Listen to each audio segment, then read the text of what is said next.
Pédiatre et neuropédiatre. J'ai travaillé pendant 14 ans au CHU de Rennes où j'ai eu la chance d'avoir une formation en hypnoanalgésie pédiatrique et je viens d'arriver depuis début juillet à l'hôpital de Bayonne dans le service de pédiatrie. Je suis responsable des urgences pédiatriques et je fais également de la neurologie pédiatrique. Alors l'hypnose aux urgences pédiatriques, ça sert à quoi ? L'hypnose aux urgences pédiatriques, ça sert à deux choses. Ça sert à accueillir l'enfant et ses parents dans une situation qui est une situation de stress et d'angoisse pour eux. Ça sert à les accueillir avec un discours qui peut être tout à fait positif et anxiolytique. Et la deuxième chose, ça sert à faire un soin dans le cadre d'une douleur aiguë, un soin où l'enfant est dans une situation confortable.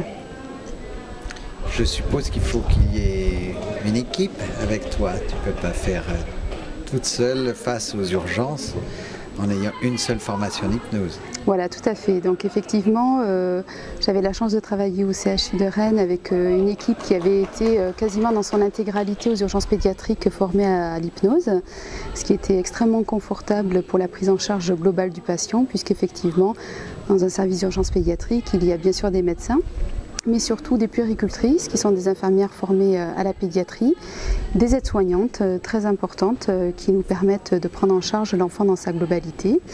Donc effectivement, pour l'instant à Bayonne, dans le service de pédiatrie, je suis seule, mais bien l'intention de former un maximum de personnes avec l'enseignement que pourront nous apporter des vrais professionnels de l'hypnose.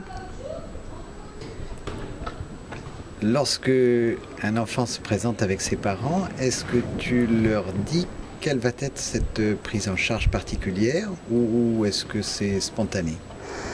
Dans ce qu'on appelle l'hypnose conversationnelle, je ne leur dis pas d'abord, avant de leur dire bonjour, que je vais l'utiliser. Je l'utilise d'emblée, ce qui permet effectivement d'accueillir les gens dans un contexte plus paisible.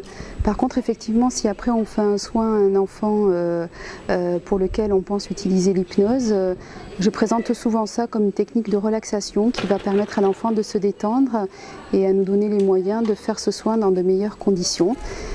Effectivement, on a l'habitude de ne pas utiliser le mot hypnose en première intention, qui peut être effectivement mal accueilli ou mal compris du fait de la méconnaissance qu'ont les gens de cette pratique.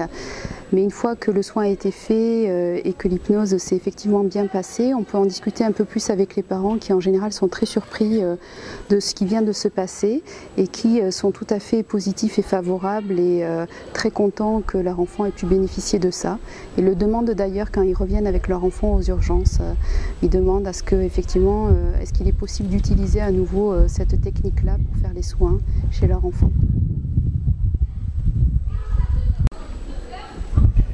Mais écoute, je te remercie d'être déjà venu à nos journées portes ouvertes d'informations sur l'hypnose et nous espérons bien que tu vas développer l'hypnose au sein de l'Institut de Biarritz et que tu auras ta place lors du forum qui aura lieu en 2011. Merci beaucoup.